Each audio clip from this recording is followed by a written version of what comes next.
Welcome back, everybody. Today we're going to analyze Booking Holdings. And Booking Holdings is a pretty big company nowadays, and they started out pretty small. Well, actually, they IPO'd in the dot-com bubble, but we'll check it out. Their 5-year chart, they're up 87%. That did outperform the S&P 500 slightly. When I look at the all-time chart, I mean, this is kind of insane. They IPO'd back in 1999 before the dot-com bubble, and they were at 974 at the peak. But then they came all the way down to like $8, I think. Yeah, $8. And then since then they ran all the way up to $3,500. So if you had bought them at the right time, you'd probably get like a 20 or 30% compounded annual growth rate. I'm pretty sure that's what I calculated. So yeah, pretty insane returns over that time period. But are they a buy now? That is the question we're going to try and answer in this video. They are a large company, 120 billion, definitely a huge company, and price to earnings ratio of 30. They should probably have some good growth if they're justifying a price to earnings ratio like that. Let's check out their financials here. So this company is highly dependent on whether people travel or not. We could see from 2017 to 2019, the growth was pretty steady, and then we had the thing in 2020, and it dropped quite substantially, and then has grown out of that quite nicely, all the way back up to 21 billion. Can we expect some future growth from 21 billion? Well, probably. Last quarter they did grow by 18%, which is still very solid growth. Probably expecting like 15, like it will probably decelerate for sure moving forward, because I think that people are traveling a lot now and probably getting to more consistent travel since 2020. In terms of gross margin, their gross margin is insanely high, 20 billion in gross profit. But they have to spend a lot on marketing and their salespeople, and of course R&D or their tech people. So their operating income at 5.8 billion, and their their net margin is pretty solid, around 20%. And I would expect that going forward as well. They might expand their margins a little bit, but I don't really think they'll expand their margins a ton. They might get back up to 2018 levels where the gross margin was really high, or I mean their net margin. So we'll have to factor that into our model. What do they do with their cash? Well, they buy back tons and tons of stock. You can see that they went from 50 billion all the way down to 36 billion in the past 6 years. Pretty good.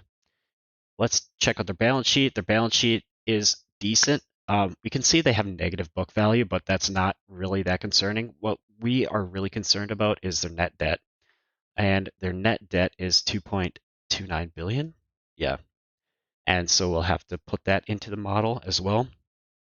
They have 15 billion in total debt, but they have a lot of cash, so that's why their net debt is so much lower. In terms of cash flow, they buy back tons of stock. Last year, they bought back 10 billion in stock, and they even took out debt to do it. So that's kind of concerning. Like, why would you buy back so much stock when you could have just paid off some debt or not taken out debt at all? They bought back more stock than their free cash flow. Um, which isn't usually the greatest thing to see in the world, especially when you're taking out debt to do it. Probably not the greatest management decision in the world. Taking a look at their stats, let's get a better view of their net margin. Yeah, their net margin got all the way up to 32%, I think in 2018 or 2019. Yeah, 2018. And so they might be able to get back to that. We'll see. But last year they did 20%. Let's check out a couple of their slides. So this is a breakdown of their revenues. Merchant revenues, agency revenues are pretty much equal. Their merchant revenues grew a lot, and their gross margin on this stuff is pretty high. Well, yeah, obviously. Um, but yeah, it grew pretty solid from 2022 to 2023, and then you've got their expenses. Marketing expense went up, their sales went up, like all their expenses pretty much went up as well. So their net margin grew a little bit, but not by a lot. They also make their money by reservations. So they'll make more money if there's more room night reservations, more rental car days, or airline tickets reserved. They make the most money on room nights. So when people go on vacation, they rent a room from some hotel, and that's where they make the most money, is through rooms. Let's take a look at the analyst. Well, actually, let's look at the insiders. So what are the insiders doing? Well, they're selling a lot. So the company bought back tons of stock in 2023 and probably in 2024 as well. And we can see that the insiders have been selling. So the company buy back stock, they take on debt to do it, and then the insiders sell. So that's not a good sign. I do not like that. Seems like it's just there to enrich the CEO. Um, yeah, not really good to see that. Also, let's take a look at the analysis, what the analysts think. Well, they do think that the earnings are going to grow quite a bit and the revenue is going to grow by 8% and then 9%. Taking a look at the stats, let's look at their short percentage. The short percentage is 2.2%, kind of high for a software business. 2.2%. Well, it's not that high. It's not like 5% or anything like that, so not too bad there. Let's take a look at the model. This is what I have for the model. So I put their estimates here, what the analysts think, of course. And buybacks of 6 billion, net debt of 2.3 billion, discount rate of 10% because I want a 10% return on all of my stocks. Exit multiple of 20. Right now they're trading at 29. I think that their growth is going to decelerate, and I'm going to want an exit multiple of 20 by the time 2030 rolls around. In terms of their growth, I have their earnings growth at 12% a year, and in this case, they are a buy currently. Can they keep up this growth? Well, it depends. If people continue to travel a lot, uh, I really don't think that they're going to hit these growth projections actually. So maybe something more realistic would be maybe like a 7% growth rate in their earnings.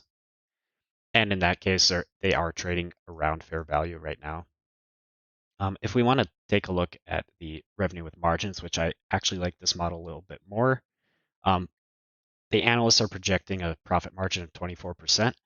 As we know, they did get up to 32% at their peak, but during 2020, it dropped a lot. So it really depends on how people are feeling about traveling um, in the year.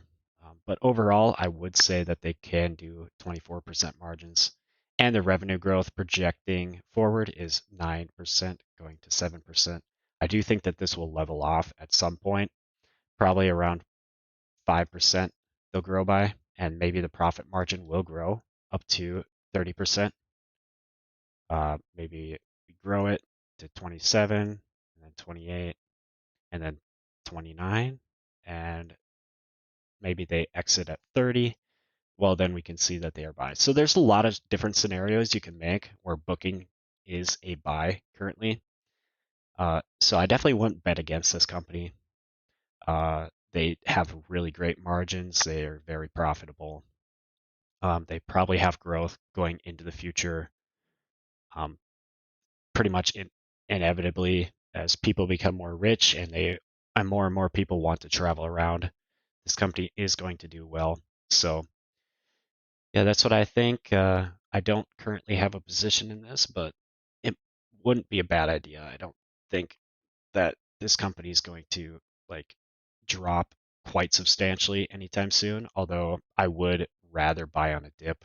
I don't think that they are a buy. Well, I think that you'll see better prices in the future, um, especially if they stop doing so many buybacks, because last year they did so many buybacks and the insiders were selling. And so next year I wouldn't expect that many buybacks, especially since they took out debt in order to do buybacks last year. I hope they don't do that in the future. So yeah, I would personally wait on a dip for this company. But yeah, that's what I think. Let me know what you guys think in the comments, and I'll see you in the next video.